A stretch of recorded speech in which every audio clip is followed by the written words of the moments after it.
Hello बच्चों, तो कैसे हैं आप सब लोग। आई होप कि सभी अच्छे हैं और मजे कर रहे हैं। Welcome back to my channel. आज हम अपने चैनल पे आगे का टॉपिक करेंगे। आगे के टॉपिक में हम करने वाले हैं आज पास्ट ईयर क्वेश्चंस, जो चैप्टर 1 में बार बार पास्ट ईयर क्वेश्चंस पूछे गए हैं 2023 से लेके 2026 तक।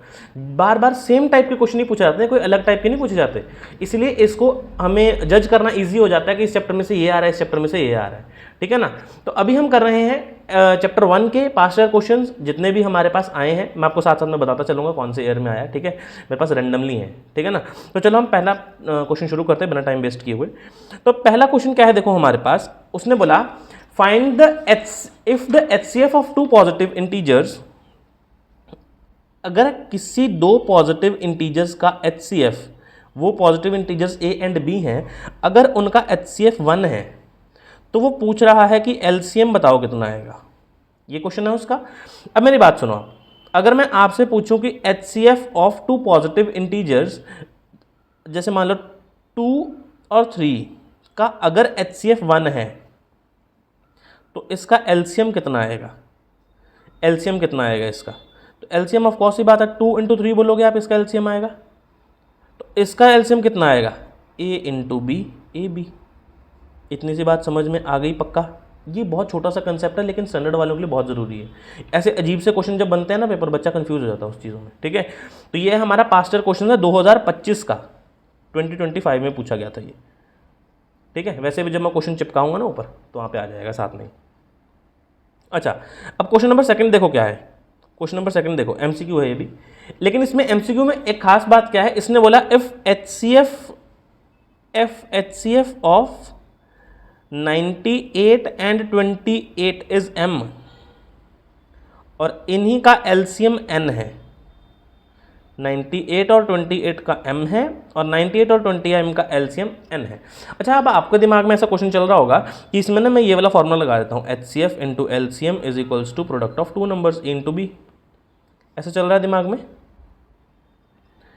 तो ऐसा नहीं लगेगा क्वेश्चन आंसर, क्यों? क्योंकि इसके अंदर हमारे पास एक ही वैल्यू गायब होनी चाहिए सिर्फ। जब ये फॉर्मूला लगता है तो एक ही वैल्यू गायब होनी चाहिए। अगर एक वैल्यू गायब, एक से ज़्यादा वैल्यू गायब है तो ये फॉर्मूला नहीं लग सकता, क्योंकि एक ही वैल्यू तो निकाल लोगे। जैसे मान लो अब यहाँ पे है x और ये है y, तो अब आप इसके लिए x निकालोगे y निकालोगे, समझे? तो इसलिए अब हम सिंपल तरीके से, जो हमारे पास हमारा तरीका है, जो जहाँ तक हम LCM HCF निकालते आ रहे थे, वही तरीके से मैं क्या करूँगा, 98 और 28 का HCF निकाल लेता हूँ पहले। 2 4 ज़ा 8, 2 9 ज़ा, और ये 7 का स्क्वायर है तो मैंने 7 1 ज़ा कर दिया है यहाँ पे। और 28 के लिए मैंने क्या किया, 2 1 ज़ा और 2 4 ज़ा 8, 2 7 ज़ा 14, 7 1 ज़ा 7। डन इतना।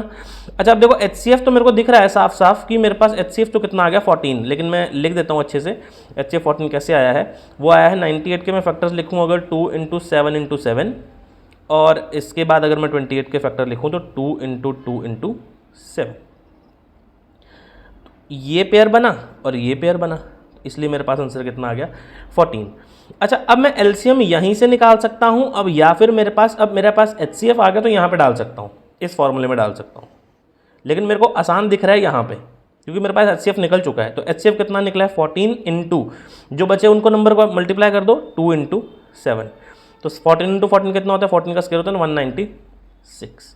तो इसलिए मेरे पास कितना आ गया 196। अब क्वेश्चन देखो, क्वेश्चन में ये थोड़ा ना बोला निकालने के लिए, क्वेश्चन में आगे निकालने के लिए बोला क्या, n-7m, n-7m। अब n क्या है हमारे पास, n है LCM, तो ये आ गया 196 minus 7 into m. 7 into m कितना, 7 इंटू 14, तो 7 4 ज़ा 28, 7 1 ज़ा 7 8 9, माइनस 196। 196 में से 98 गए तो कितने बचे, 98 ही बचे भाई साहब। तो हमारे पास करेक्ट आंसर क्या है, 98। अब आपको समझ में आया होगा कि ये एक नंबर का क्वेश्चन है, जो स्टैंडर्ड में क्लास 10th को पूछा गया है, 2025 में ही पूछा गया। और ठीक है, इसमें से 1 नंबर का क्वेश्चन, 2 नंबर का क्वेश्चन और 3 नंबर का क्वेश्चन ही बनता है सिर्फ। ठीक है ना। तो ये दोनों क्वेश्चन बहुत इंपॉर्टेंट है, अच्छे टाइप के क्वेश्चन थे, नोट करो कॉपी के ऊपर। इसके बाद करते हैं अपने नेक्स्ट क्वेश्चन। तीसरा क्वेश्चन देखो क्या है। तीसरे क्वेश्चन मैं आपको घर के लिए दे रहा हूँ, तीसरा क्वेश्चन मैं आपको होमवर्क दे रहा हूँ। क्या देखो, आपने, मैं लिख रहा हूँ इसको, चिपकाऊंगा नहीं, मैं बोल रहा हूँ LCM ऑफ 850 एंड 500 इज, लेकिन वो इसमें ऑप्शंस क्या दे रहा है, ऑप्शंस देखना। फर्स्ट ऑप्शन है हमारे पास 850 इंटू 50, सेकेंड है आपके पास 17 इंटू 500, थर्ड ऑप्शन है आपके पास 17 इंटू 5 स्क्वेयर इंटू 2 स्क्वेयर, और फोर्थ ऑप्शन है आपके पास 17 इंटू 5 क्यूब इंटू 2 का स्क्वेयर। आपको एलसीएम निकालना आता है, समझ गया मैं, लेकिन आपको आंसर ही इस फॉर्मेट में देना है। अगर आपको इस फॉर्मेट में आंसर नहीं देना आता है तो इसका मतलब आपका एलसीएम निकालना बेकार हो गया। ठीक है, तो इसका आंसर आप कमेंट में करना कि कौन सा ऑप्शन आपका करेक्ट आंसर है। ठीक है, ये होमवर्क रहा आपके लिए। चलो नेक्स्ट क्वेश्चन देखते हैं हम क्या है, फोर्थ। अब फोर्थ क्वेश्चन क्या है मेरे पास, फोर्थ क्वेश्चन में वो बोल रहा है इफ द, इसको छुपा दूं एक बार, इसको एक बार छुपा देते हैं हम लोग, है ना।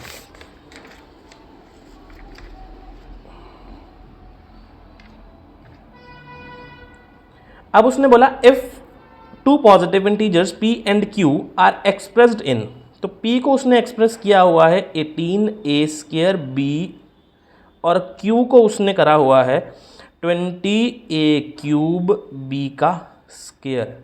अब उसने बोला फाइंड द एलसीएम, और उसने साथ में कंडीशन पक्का देता है p and q are prime numbers, कि वो सेम नंबर नहीं है, जैसे 2 और 4 नहीं है।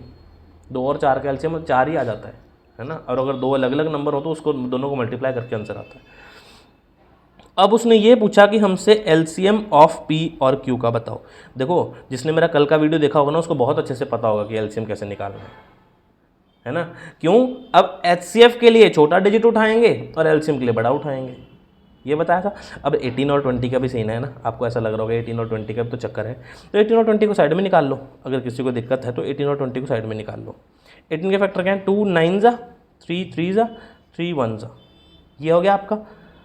और दूसरे के क्या है, 20 के क्या है, 2 10 जा, 2 5 जा और 5 1 जा। अब मैं लिख रहा हूँ, बस इनको देखना। p को मैंने लिखा 2 into 3 into 3 into a² b, और q को लिख रहा हूँ मैं 2 into 2 into 5 into a³ b²। अब देखो जो वेरिएबल्स होते हैं, जो a³ x³ y³ ऐसे वाले डिजिट होते हैं, उन पे एलसीएम जब लेते हैं हम लोग, तो एलसीएम जब लेते हैं तो बड़ा डिजिट उठाते हैं, जिसकी हाईएस्ट पावर होती है वो उठाते हैं। अब इसमें से a की हाईएस्ट पावर कौन सी है, 2 के 3, तो 3 ना, तो a की पावर 3 उठा लिया मैंने एलसीएम के लिए। अब b की 2 है कि b है अकेला, तो b² है, तो b²। अब एलसीएम निकालना है तो अब यहाँ से भी ध्यान देना पड़ेगा। 2 तो पेयरिंग के अंदर आ गया, 2 तो पेयरिंग के अंदर आ गया। अब जो बचा बाकी उनको मल्टीप्लाई कर दो आपस में, इंटू 2 इंटू 3 3 ज़ा 9 इंटू 5 इंटू ये। अब 2 2 ज़ा 4, 4 5 ज़ा 20, 29 से कितना होता है, 29 ज़ा 180, तो आपका आंसर आ गया 180 a³ b², a³ b²। और ऑप्शन आपके पास है ऑप्शन नंबर डी, ये भी 1 नंबर का क्वेश्चन है, समझे। अब जब भी आपके पास इस टाइप का क्वेश्चन आए, जब भी आपके पास इस टाइप का क्वेश्चन आए, तो आपने कैसे सॉल्व करना है, जो डिजिट हैं उनको अलग से लिख लेना है, ठीक है। और एलसीएम के लिए मैं यहाँ पे लिख दूँ एक बार, एलसीएम के लिए हाईएस्ट पावर उठाते हैं, हाईएस्ट पावर उठाते हैं, और एचसीएफ के लिए लोएस्ट पावर उठाते हैं, लोएस्ट पावर उठाते हैं। जैसे मान लो मैंने इसका एचसीएफ भी निकालना है, तो इसका एचसीएफ कितना निकलेगा, कॉमन कितना है 2, और a² बढ़ा के a³ बढ़ा, a³ बढ़ा ना तो छोटे वाला लिखते हैं एचसीएफ के लिए, तो a², b² बढ़ा के b बढ़ा तो b, इसका एचसीएफ ये होगा।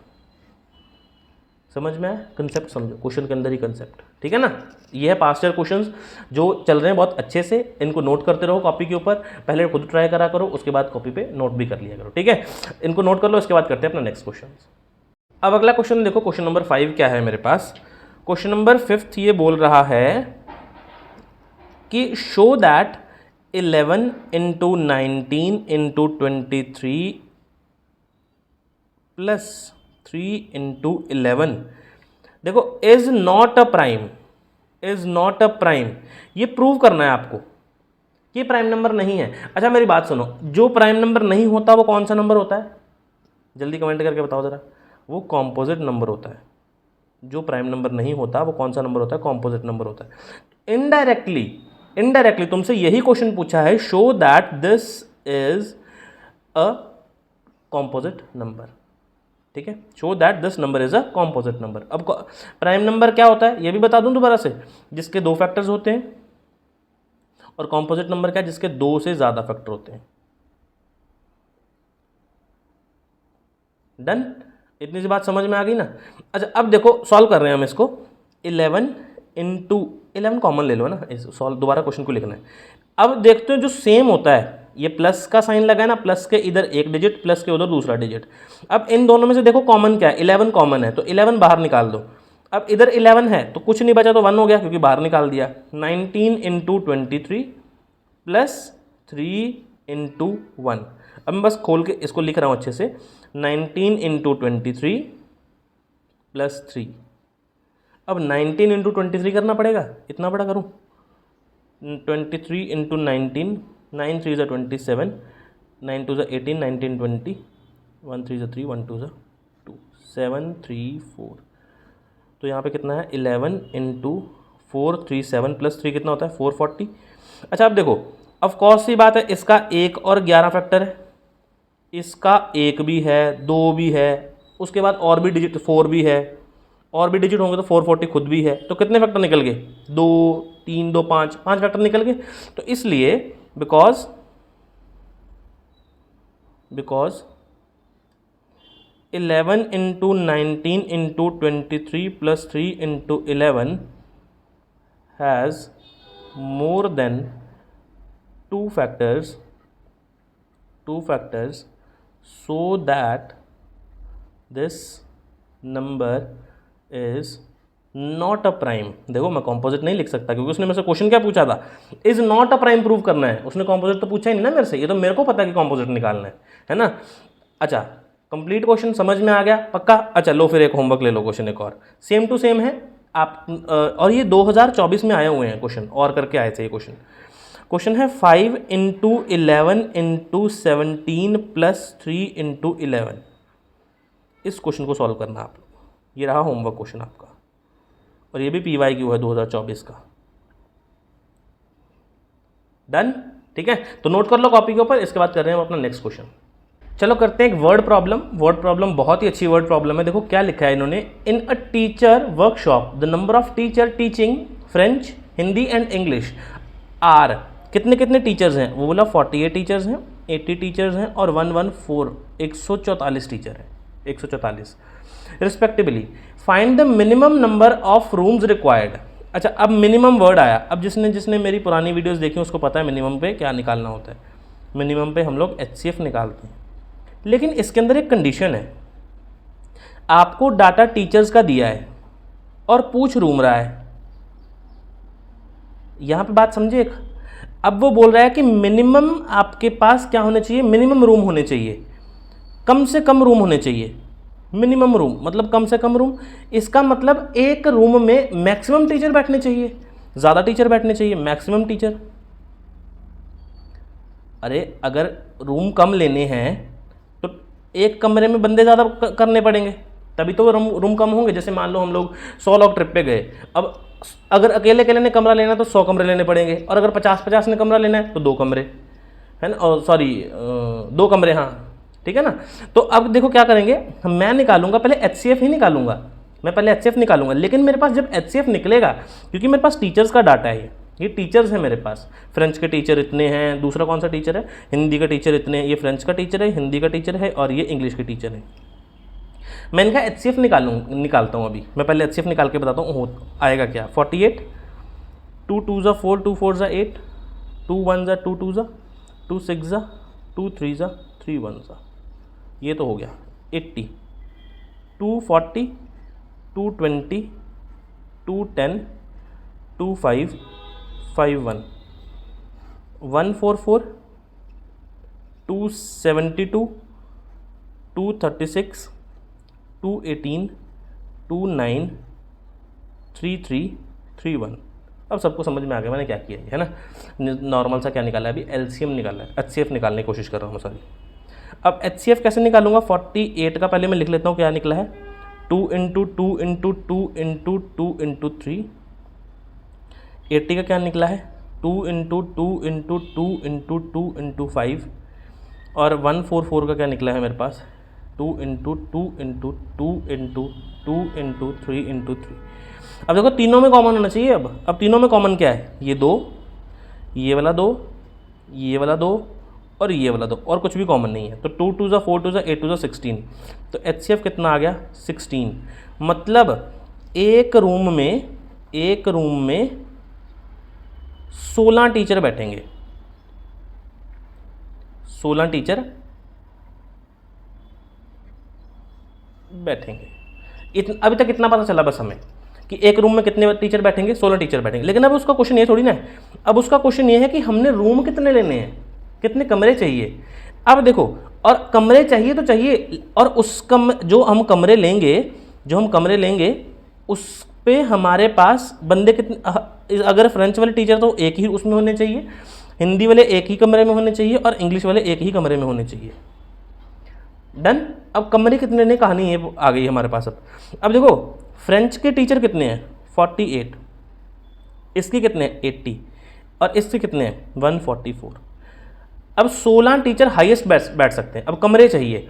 अब जब ऐसा कभी भी केस फंस जाए कि आपको HCF आपका निकल चुका है, आगे क्वेश्चन सॉल्व करना है, तो इसको डिवाइड करते हैं। इस केस में डिवाइड कर देंगे, डिवाइड। तो 16 3 ज़ा 48, 16 5 ज़ा 80 और 16 कितने पे आता है ये 9, हाँ 9। तो आपका 3 + 5 + 9 5 3 8 8 8 16 17। तो 17 रूम चाहिए भाई उनको, 17 रूम्स चाहिए उनको अपने क्या करने के लिए। हर कमरे में 16 टीचर बैठेंगे और उनको 17 रूम चाहिए। और ये मैंने इसलिए किया 48 से 16 को डिवाइड, क्योंकि उनको ये चाहिए था कि अगर एक कमरा है तो उसमें सिर्फ फ्रेंच के टीचर होंगे, 16 फ्रेंच के टीचर, ठीक है। और हिंदी का कमरा है तो उसमें 16 किसके टीचर, हिंदी के ही टीचर। अगर इंग्लिश का टीचर है तो 16 इंग्लिश के ही टीचर। समझ आया क्वेश्चन। HCF भी निकालना है और ये पता चले HCF निकालने के बाद, अगर अच्छा ठीक है मान लो अगर इतना क्वेश्चन भी सॉल्व करते हो आगे का समझ नहीं आता तो भी आपको मार्क्स मिल जाएंगे, ठीक है। ऐसा कुछ नहीं है, लेकिन फिर भी समझो, ठीक है। और ये समझोगे कैसे, जब टाइप ऑफ क्वेश्चन और सॉल्व करोगे। तो जब मैं एक्सपेक्टेड क्वेश्चन करवाऊंगा ना, उसमें कई सारे क्वेश्चन करवाऊंगा मैं से, पक्का, ठीक है ना। तो नोट कर लो कॉपी के ऊपर, ये बहुत ही इंपॉर्टेंट क्वेश्चन था, 2024 में पूछा गया था ये, ठीक है। तो नोट करो, इसके बाद करते हैं अगले क्वेश्चन। तो यही था आज का हमारा लास्ट क्वेश्चन। अब मिलते हैं अपने नेक्स्ट क्वेश्चन में, नेक्स्ट टाइप के क्वेश्चन में, पार्ट 2 में करेंगे हम। पास्ट ईयर क्वेश्चन को और भी हैं अभी। तब तक के लिए अलविदा, बाय बाय।